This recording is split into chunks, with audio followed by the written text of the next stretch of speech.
myhappydesires.com. Visit us at myhappydesires.com and add some toys to your toy box. Let your imagination be the guide to your stress relief. myhappydesires.com has everything for the perfect play night. Alone or not, you choose. Fuel your desires without breaking the bank.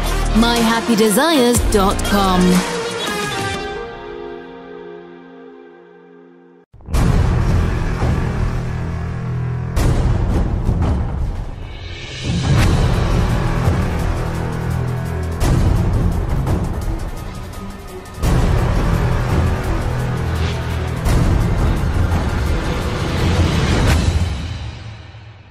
It's Typo Negative right here on your classic metal show from the Dead Again release.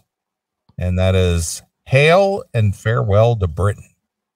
Yes, great band. I don't care what Jackal says.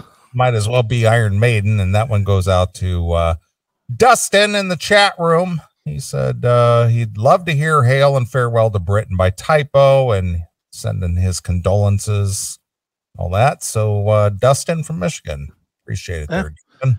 I love them. I did. And one of those bands that I was okay with them when they were around.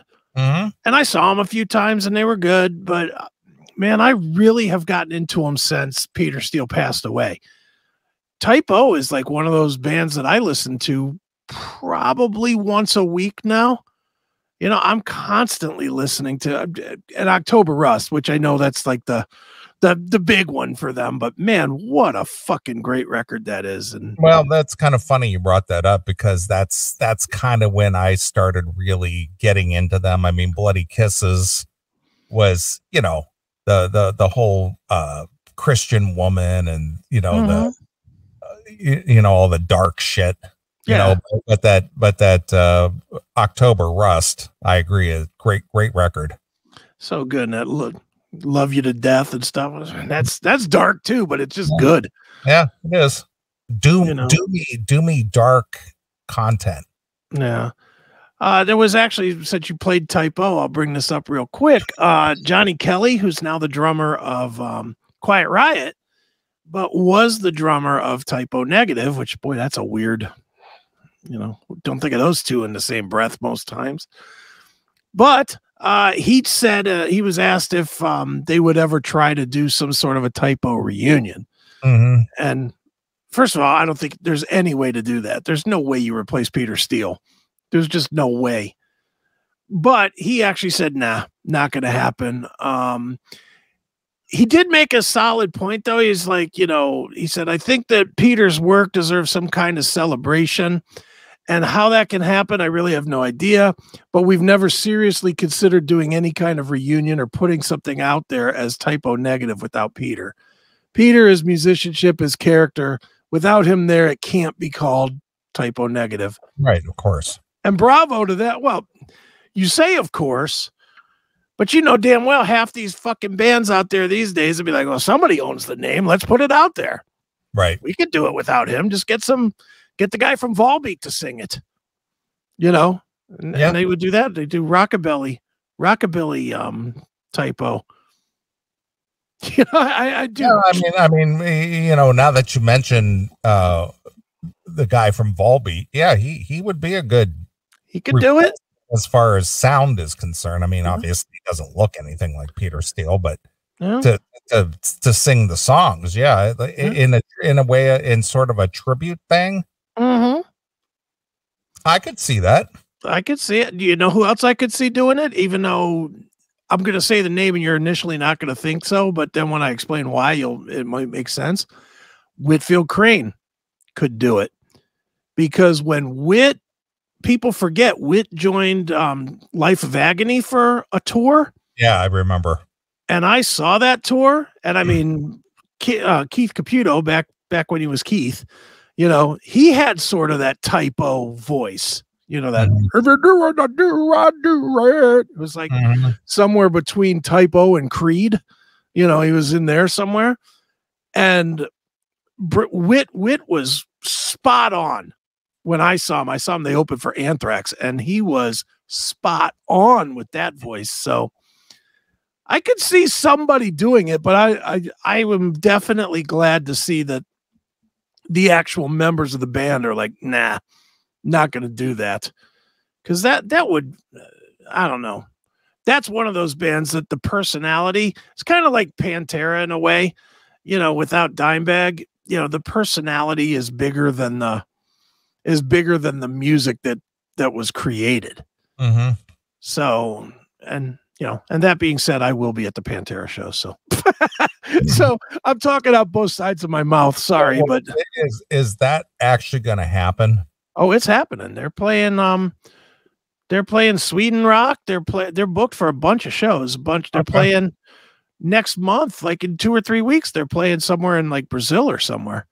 And what is the lineup? Phil Rex, Zach Wilde, and Charlie Benanti. Oh, okay. All right. Fair enough. Yeah, that's definitely happening. There'll be a US tour of some sort. There has to be. I can't see how they cannot. I mean, obviously, you know, Dimebag, his guitar sound for Pantera, but you know, obviously Zach is more than capable of pulling that sound off. Yeah. But the fact that they have Phil doing the vocals, I mean, because we always talk about it, it always boils down to the vocalist and the guitarist, but one out of two, I guess. Yeah, look, if you got Phil and Zach does his best imitation, I guess that'll be okay. I mean, is it going to be as good? No, it's not going to be as good. But for a super fan like myself that just wants to hear those songs live again and doesn't want to hear them down-tuned to Q with the Illegals, you know, I'm game. I'm definitely game to go see it. I can't wait till it comes. You know, I just hope that it's not fucking take a mortgage on your house to see it tour. But I'm going. That's one I'll make the phone calls or I'll do whatever favors I need to pull. I've done a lot of fucking shitty interviews over the last 3 years for every publicist known to man. So whoever's working them, expect some free tickets for Chris Aiken to come through. Yeah. Yeah, pal. All right. Interesting. So there we go. And what are they calling it? Are they calling it Pantera? Or is it a tribute? Or is they're calling it Pantera. Okay. But they're being very vague about it. You know, the weird thing is there's been no comments from Phil, from Rex, or from the management company. The comments have come from Zach and from Charlie, and even those comments have been pretty kind of like, yeah, we're just happy to be doing it, and we loved Dime, and we loved Vinny, and we want to keep their legacy alive and bring these songs to life again. You know, it's all the doublespeak shit. Sure. There has not been an official announcement yet, but they are announcing shows. Okay. You know, I know they announced Sweden Rock. I know they announced whatever this show is in either Mexico or South America or whatever. I think it's with Judas Priest and them. So, and I think it's the weirdest thing because Pantera hasn't played in how long, but they're opening for Judas Priest. You would think that I would have thought it would be big enough to be bigger than Judas Priest, but apparently not.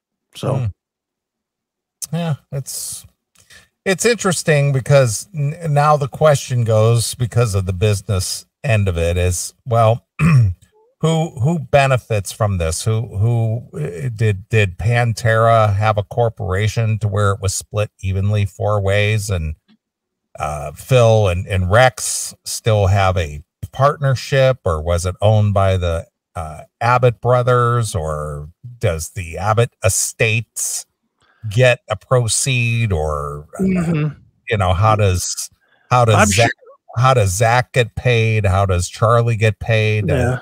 Do they get a salary? Do they get a percentage of the proceeds? How does that all work? You know? Yeah. And I have no idea. I mean, I'm assuming that Rex and Phil still have some ownership stake, if probably 50% ownership stake in it. Assuming but I they know had a corporation, because if you remember, Rat had a corporation. Mm-hmm. And well, I'm sure they did. And the original corporation superseded the corporation that they formed in 98 when they got back together, which Bobby Blotzer was, operating from. But then they uncovered the original corporation that superseded that, which is why Blotzer got the boot. Right. Yeah, I'm not sure how it all works in the Pantera camp. I just know that Phil's involved, and I know Rex is involved, and I know Rita, who was Dimebag's chick, she is signed off on it, and she somehow has some sort of say or stake or something. I'm sure she would receive proceeds from the estate of the Abbott brothers. Yeah, so I'm assuming. Bottom line is whoever owns the name, they're all signing off. Mm-hmm.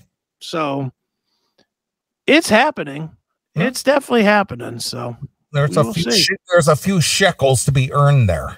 I'd imagine a couple of bucks in t-shirt sales. Yeah, man. So anyway, so that's what's going on with Pantera, and that's what's going on with Type O Negative. No reunion for Type O. Okay. All right, so, fair enough. There we go. All right, so let's go to your favorite band, not mine, The Cult. Yep.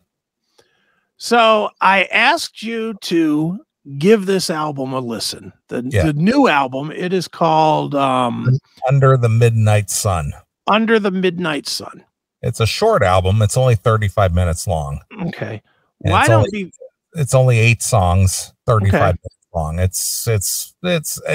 It almost qualifies as an EP almost. Okay.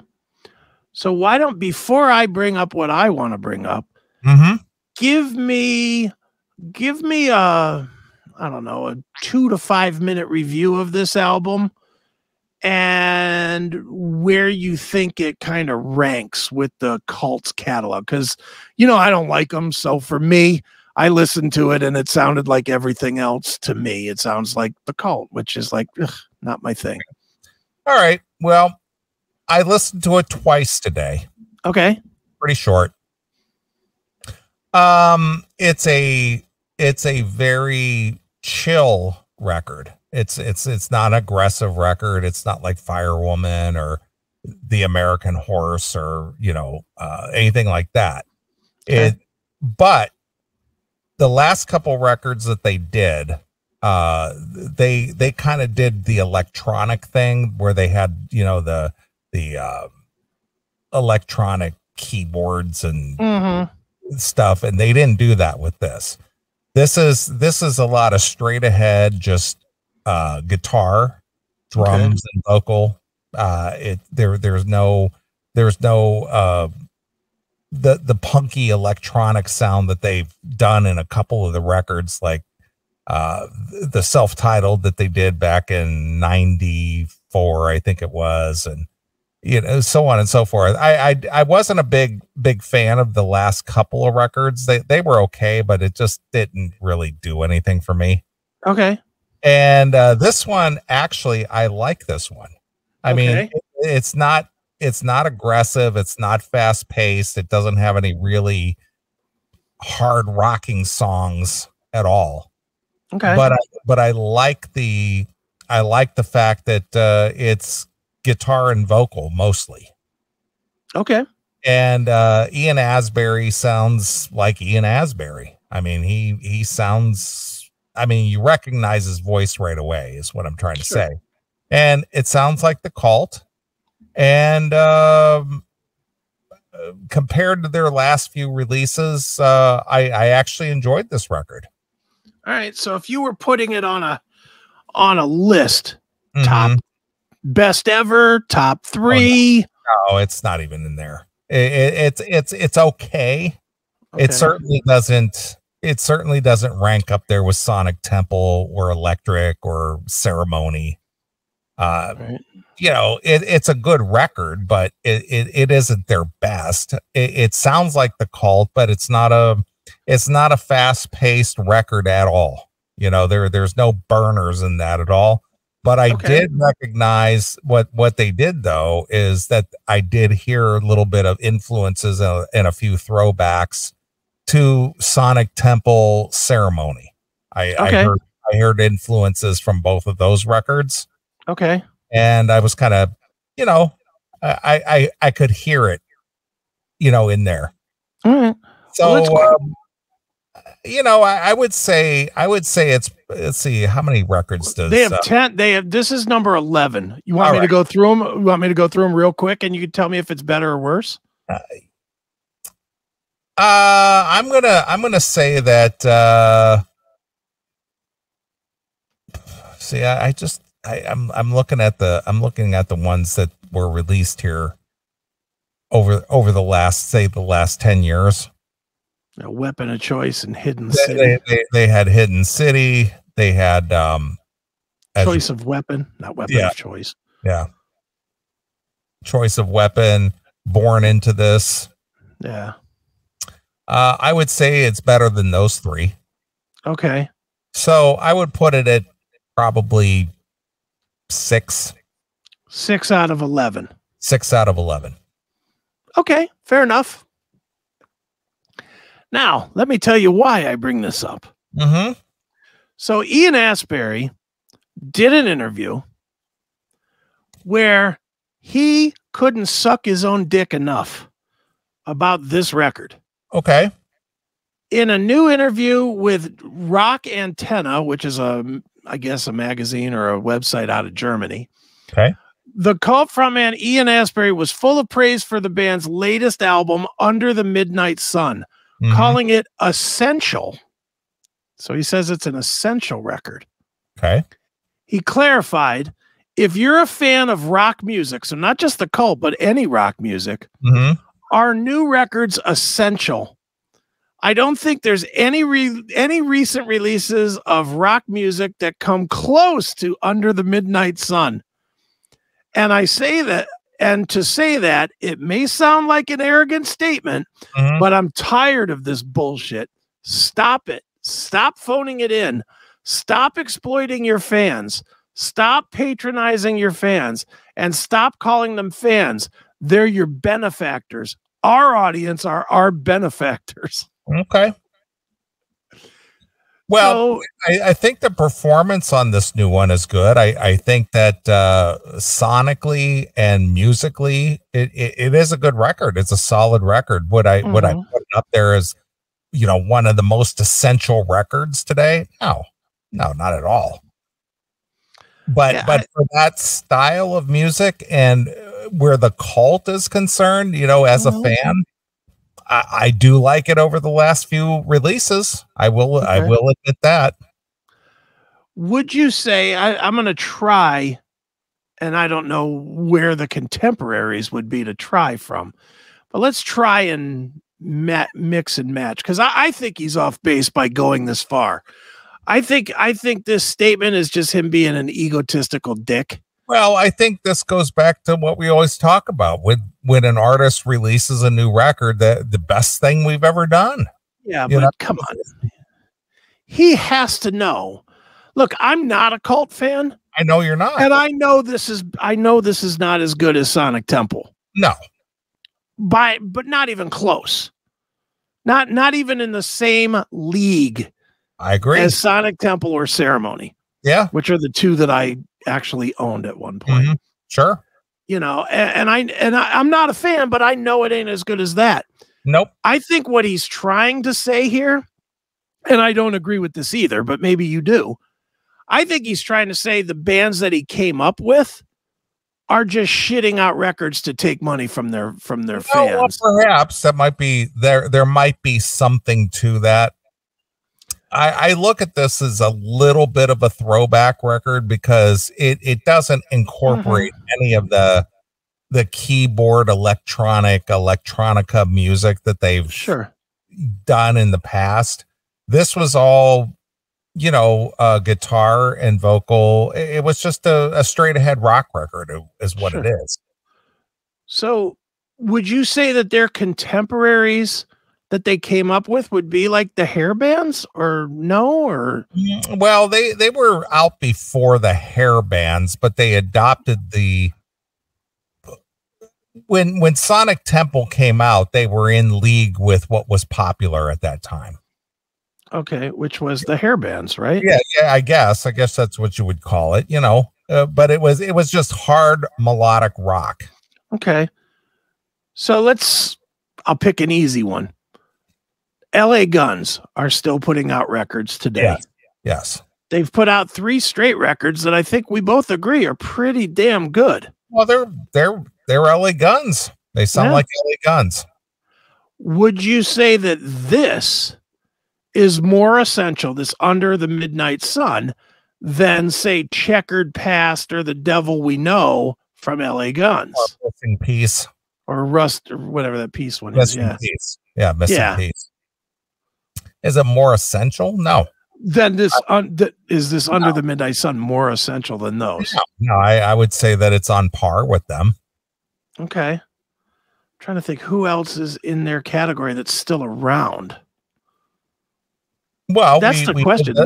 We did the Skid Row a couple of weeks ago. Yeah. Okay. That's a good one there. I think the Skid Row is way more essential than this. Well, I hate the word essential. That's his word, but that's his word. I understand. But as far as putting out a new product that captures the spirit of the band, that we grew up with or came to find out about because this is what made us pay attention to them.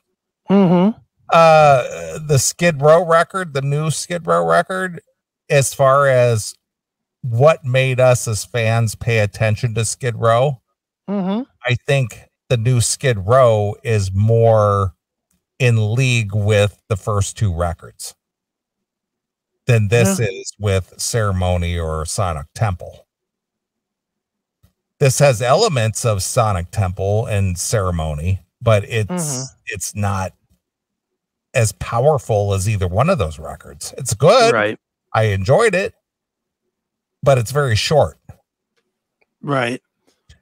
Same thing with the new Queensryche. We did the review of the new Queensryche.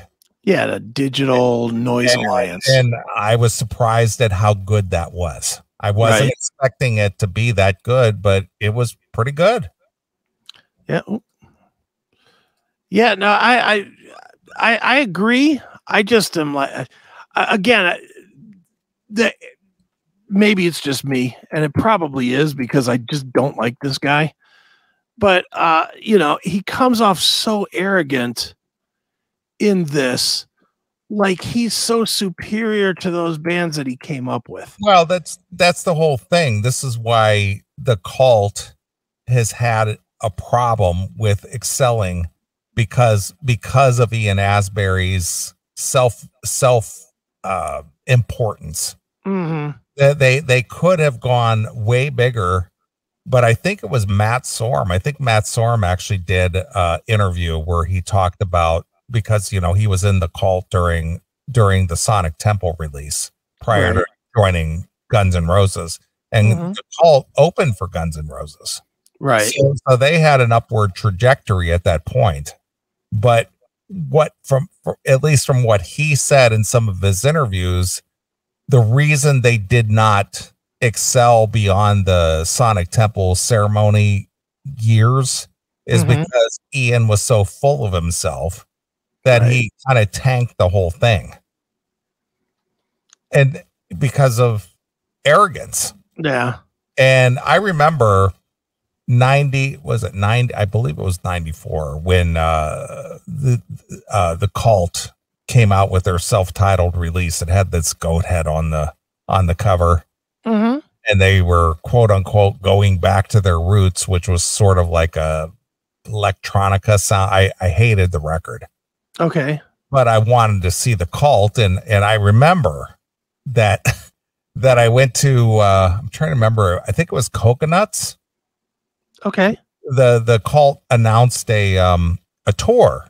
Okay. And I wanted to go see this tour, right? And I showed up at this Coconuts to get tickets because they were playing in Cleveland somewhere. I don't remember where. And I went in to buy my tickets, and the guy goes, "Oh yeah, the cult broke up." I said, "What?" Yeah, and literally, I walked in. I said, "Yeah, I want to get the cult tickets," and he was just like, "Yeah, they broke up." I was like, "What are you talking about?" He goes, "Yeah, it was announced that the tour's canceled. Cult broke up, 94." Wow. And it was true. They did. Yeah.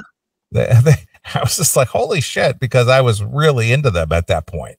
Sure. You know, and I was just like, oh shit, what happened? And then, you know, then they got back together, you know, a couple years later. Right. But yeah, the problems within the band has always been attributed to Ian Astbury and his, you know, his self importance, I guess. Yeah, well, he has more to say. You want to hear more of what he's got to say? Because he comes off like a real dick. Well, but you have to remember as well that, you know, he was in that version of the Doors. Mm-hmm. And he did a great Jim Morrison impression. Sure. You know, he cut his hair to look like Jim Morrison, and he was, you know, touring with a couple of the, you know, like the Robbie Krieger or somebody was in it, right? Member of the Doors, and they were doing pretty well. And he got fired because, again, with the self-importance and stuff, he had a big falling out with those guys, and basically was shown the door, you know. And again, I've never met Ian. I saw them I went to see them at the Agora. And that's where I got the Matt Sorum ID. Right. Because Matt came out and I was chatting with him for a couple of minutes, and he gave me an ID real quick. Right. But you know, I love the Cult. I've seen them numerous times. Sure. You know, and but you know, Ian has been always known as kind of a dick. Well, he's living up to it now. Yeah. But yeah, I've seen them, I think, twice. Like they were opening for, I know once was with Guns N' Roses. I know I saw them once open for Guns, and I forget who the other one was. It might have been like Damn Yankees or something, like them and Damn Yankees. And I went to that show. I don't remember, but yeah, I know I've seen them twice. This is where I got this ID. It's Matt Sorum from the Cult, and you're listening to the Classic Metal Show. Thanks. So I caught him outside of the Agora because I went to see the show, you know. Well, that's cool. He seems all right. He definitely seems like he's all right. He's a little bit full of himself too, but he seems okay. Yeah, but at the time he was trying to, you know, push the Cult to the next level, and it just never would happen. Yeah. Well, let's hear more of what Ian Astbury has to say, because he says some stuff. He's just, I don't get it. But so continuing from his interview, he said, "I have such incredible gratitude and respect to people who would actually pay their hard-earned money to walk through a door, buy a record, come to a show, buy a t-shirt. Are you kidding? I was one. I am one. I appreciate that. I appreciate them. And that's why we made this record, because we wanted to be the best. We wanted it to be the best of the best of the best. It's a gift. It's a gift." Well, you've got to pay for it, but I'm sorry, it's society. Well, I mean, I listened to it on Spotify. I didn't have to go out and buy the damn thing. Yeah. You know, and I think they released it on YouTube Music, right? Yeah, it's on all the platforms. Yeah, that's what I'm saying. So if you want to hear it and you're a fan, you know, you didn't have to go buy it. You didn't have to go buy it, but I just like the "it's a gift" line. Stop it. Yeah. You're getting my greatness. Right. I'm sharing with you my greatness. Right. I mean, what an asshole. It is a good record, but like I said, it's only 8 songs and it's only 35 minutes long. I mean, it's not a long record at all. Yeah. Well, listen to this quote. I couldn't believe this Blabbermouth did a good job of pulling these quotes together, because even in this, he says kind of what you're saying, but at the same time, he shits on the people that he just praised a minute ago for buying his music. So he says, talking about this album, he goes, it's a different animal. It destroys Hidden City and anything else we've done in quite a while. Yeah. You agree? Better. I agree. Yeah. It is better. But at the same time, what a fucking insult to the people that bought Hidden City and bought, like you bought those records. And, you know, what an insult to you. It's, it destroys that stuff. We didn't try as hard. Now we did. Yeah. What I don't know. It just seems like, I don't know. He just comes off like such a dick to me. Well, I don't know if like the light went on or he had some kind of life-changing thing. And it's just like, well, I better appreciate what I've built over the decades and take this a little more seriously, because got to be honest with you, I wasn't really into Choice of Weapon or Hidden City or Born into this. I love the Cult, but I was just like, but this one here, it was actually pretty good. No. All right. Well, that's all I wanted with Ian Astbury was I just couldn't believe that he's so arrogant as to think that nobody's, I don't know. When I hear stuff like that, all I think about is that this is yet another guy that is not even paying any attention to what's going on out there.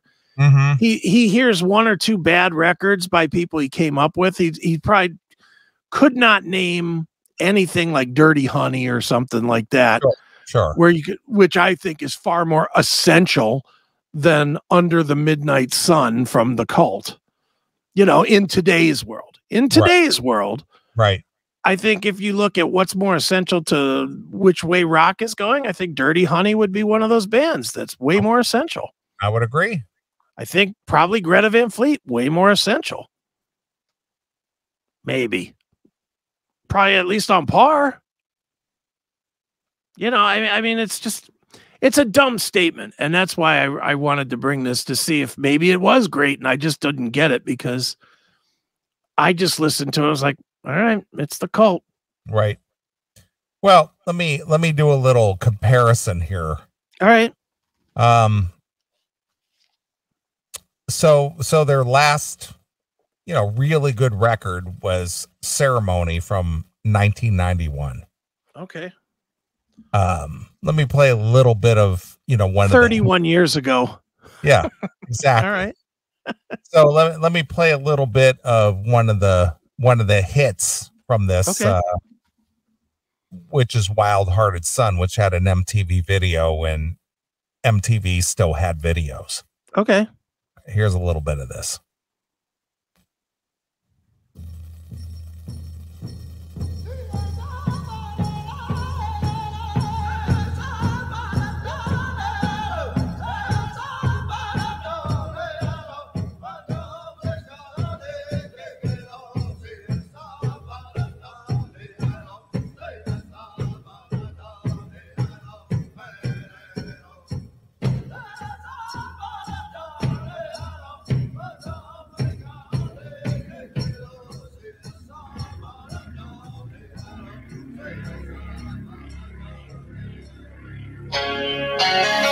Wild-hearted son, baby, the world didn't want it to run. You try to bring me down to my knees. Wild-hearted, yeah.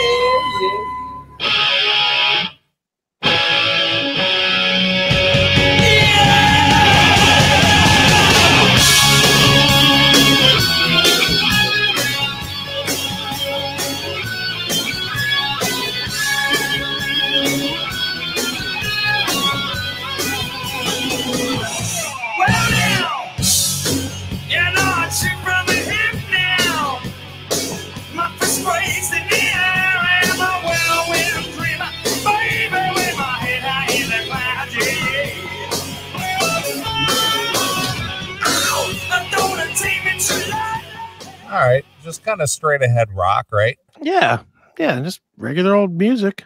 All right, so their next release was this self-titled. They just called it The Cult. Okay. And you know, people were like into Sonic Temple and Ceremony and so on. So this is the next release, and this is when they broke up for a couple of years. But this is basically what we got. This was the hit song from The Cult. This was just called Star. Okay. And this was quote unquote their throwback to their origins, to their roots. Went back to their roots, man. All right. And I listened to this record and I was like, I'm not feeling this at all. All right.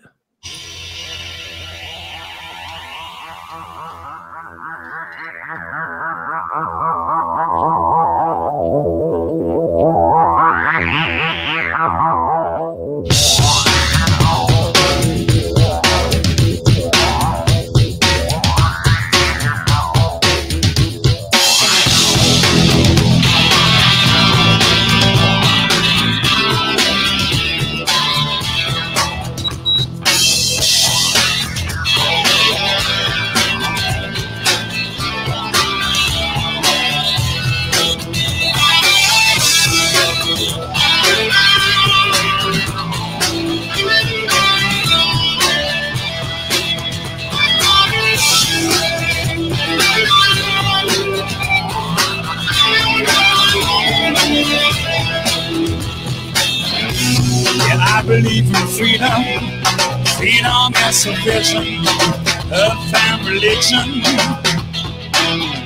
I humble myself just to get some respect, yeah. Get some respect, yeah. I kiss her sandal foot. She's my holy pearl. Get her in your mind. Steep her time. Kiss her sandal foot. She's my holy pearl. Get her in your mind. Steep her time. Stop. Reach you if I try. Right now. Show me the truth, yeah. Yeah, that's dog shit there. Yeah, wasn't digging that at all. Yeah, trying to sound like Jane's Addiction, kind of like the Been Caught Stealing. Yeah, exactly. That's exactly what I'm talking about. So they kind of had the fucky effect going on there, and had the electronics thing going on. It's like, I'm not digging anger drums. Exactly. Just it was raw. Yeah, it's raw, right? It was just kind of raw. And then they came out in 2001 with Beyond Good and Evil. Mm-hmm. So this is what this one sounded like. All right.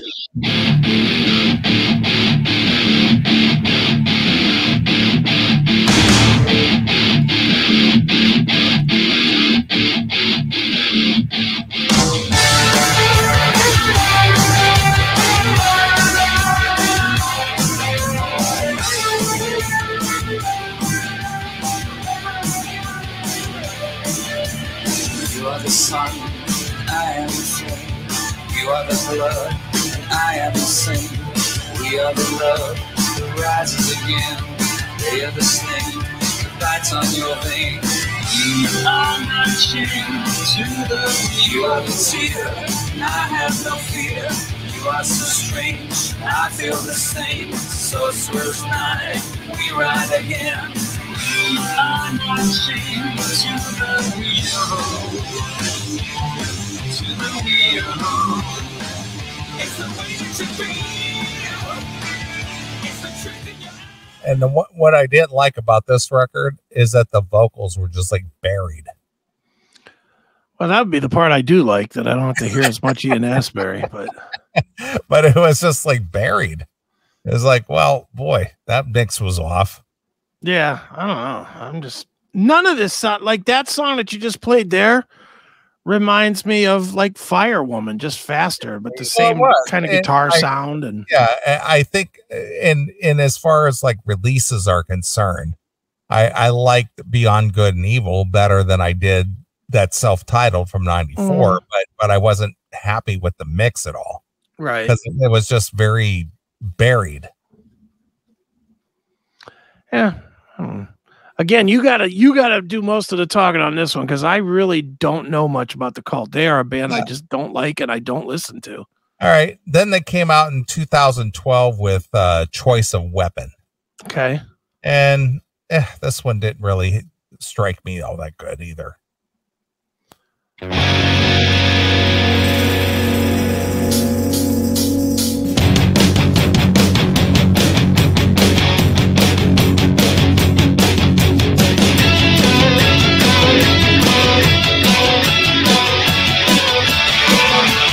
Rolling down Lafayette, my bloody shirt soaked through. I was beaten and confused on the New York City rules. I felt bare hands and feet on a dirty city street.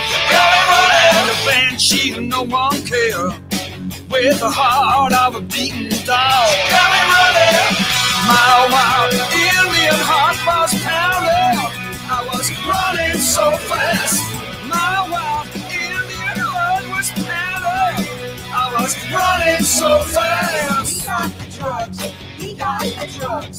We got the drugs. The drugs in here. I didn't think that at all. Is he like a New York guy? Where's he from? Well, what's really weird is that he's always like celebrating these Native American things.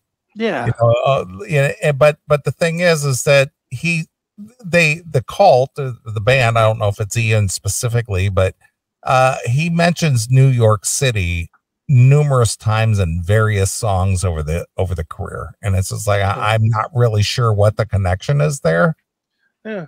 Well, he sounds like my overall opinion, and I don't know. I have no knowledge of where he's from. Is he from America or not, or Arizona? Well, he comes off with like the whole Native American. Yeah. Yeah. Which, by the way, speaking of the Native Americans, don't forget tomorrow night, the 2-hour debut of Yellowstone. But Nice. that's a whole nother issue. Just a reminder. All right. But I think the New York thing, I have to assume that he spent his 20s in New York, because his music to me sounds like if you took that whole New York Elvis Costello, Lou Reed scene Mm-hmm. and metalized it a little bit, it would be the Cult. Yeah. And, like MC5s and shit like that. Sure. Feels like it would fit with that kind of music. Or what was David Johansen's band, the Stooges? Oh, no. The New York Dolls. The New York Dolls, Stooges, all that stuff. To me, that's kind of where the Cult lays in, is like maybe a smoothed out version of that kind of stuff. Mm-hmm. I don't know if that's accurate or not, but that's what I hear. Well, here's one for you.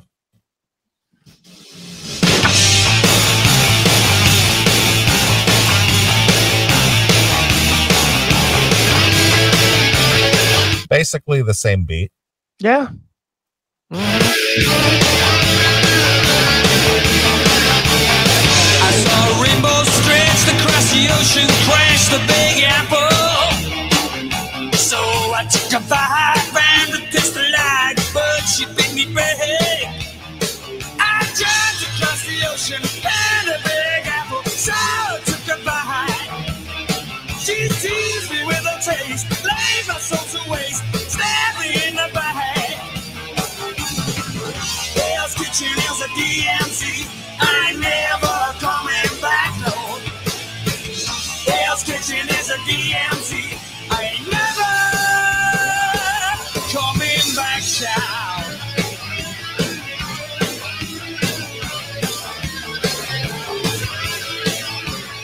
That's New York City, by the way. Well, if he told me he was never coming back, I'd just say good.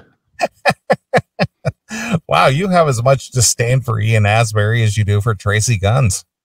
No, I dislike Tracy a lot more, but I just, I have no reason to not like Ian Astbury. I've never met him. Yeah. I've never enjoyed him. but I don't really know anything about him. I don't know anything about him to dislike him. I just don't like his music. Yeah. And I don't know why, Well, I know the reason why is because you don't like the Doors and you don't like the Jim Morrison sound. And that is true. I do not. And even when Don did Too High to Fly, that's probably my least favorite Dokken song. Why? Because it channels. Yeah, it channels Jim Morrison. Yeah. Yeah, it channels the Doors, which I'm not into. Mm-hmm. I just, the Doors are a band that I absolutely loathe. I never have understood why they got popular. I never thought they wrote good songs. I thought Jim Morrison was extremely overrated as a lyricist or poet or whatever term they gave him at whatever time. I thought he was a fucking hack version of Mick Jagger. Honestly, just a drug-addled hack. He's Mr. Mojo Rising. Yeah, good for him. All right. And now here's something brand new from Under the Midnight Sun from the Cult. Okay. All right.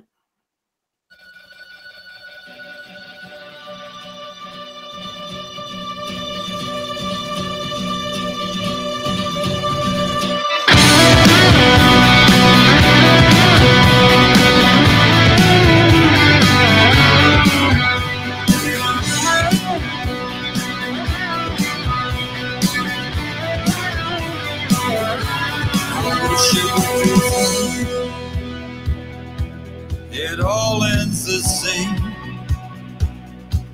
Your savage heart, the stolen money, in a wilderness love. You're so hard to tame in the tides of this world. You're a victim of fate. Give me mercy, love will find you. Give me mercy, a new language. I don't know which way to turn. Other words with offerings of joy. Watch the bushes.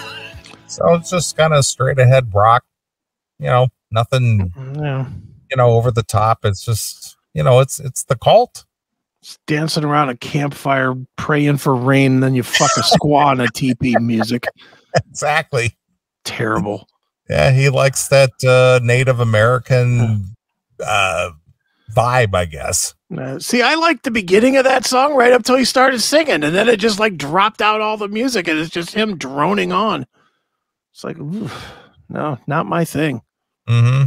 Here's one more. We'll play a little of this and get out of this segment. All right.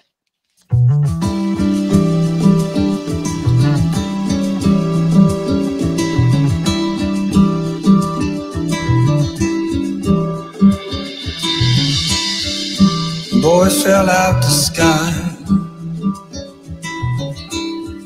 crashed into the ground.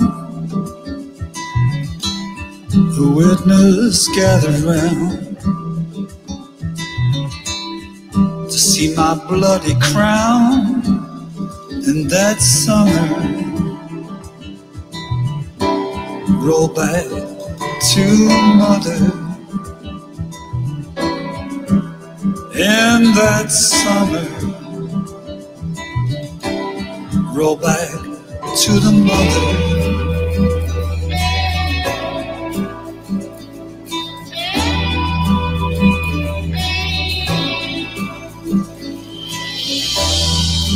Running through the crowd, shapeless like a shroud.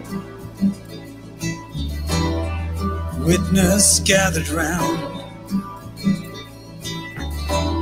to see my shattered crown. Oh, that summer, roll back to mother. In that summer,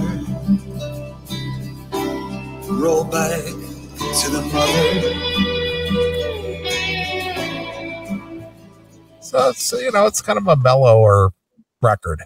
The whole record is kind of mellow. It's definitely not a, you know, barn burner or ass kicker, whatever you want to call it. But, you know, I mean, he sings well. I mean, if you like even Ian Astbury's voice, he sings very well on this record. Yeah, sounds like he recorded that one at the tail end of a peace pipe session there. Jesus. But yeah, if you like the Cult and you're not looking for Firewoman or, you know, anything like that, it's a solid record. Is it essential? No, it's not essential. But I would put it in the top 6, maybe, you know, compared to, you know, some of the more recent releases. So the bottom line is, if you like the band, it's worth a listen. Yeah, you'll like it, but it's short. It's 35 minutes. It's just like 35 minutes. That'll blow by before you even know it. No, it felt like 4 hours to me. Well, this was your idea. I know. Look, I'm not. It doesn't have to be something I like in order for me to bring it to the show. Right. I will absolutely suffer for this show, and I did by listening to this album because I did not like it. But it was very short, so your suffering was short-lived. I don't know. I'm still suffering. I just heard another 51 minutes of it so far. So. Yeah, but yeah, Ian is definitely full of himself. There's no secret about that. Arrogant douche making an arrogantly douchey record. That's my take. All right. That should be the title of this segment then. Nice. That's too funny. All right. Well, I think we should end this segment with something from the classic Cult era, from the Electric release. All right. I know you don't know much about them. I know nothing about it, so you're on your own on that one. But this is probably one of the songs that caught my ear for the very first time in discovering the Cult. Okay. And I'm going to play. This was more or less when they just started becoming less punk and more straight ahead rock. Okay. And I'm going to play Little Devil. All right. So here's the Cult exclusively here on your Classic Metal Show. Thanks for checking out this episode of The Classic Metal Show. Get all of our episodes uncensored at www.theclassicmetalshow.com. Join us weekly from 9 p.m. till 3 a.m. Eastern at www.cmsradio.net. Participate in the live chat room at www.chatandkill.com. Once again, thank you for checking out The Classic Metal Show with Neeley and Chris. Hail and kill, fuck you, pal, and hand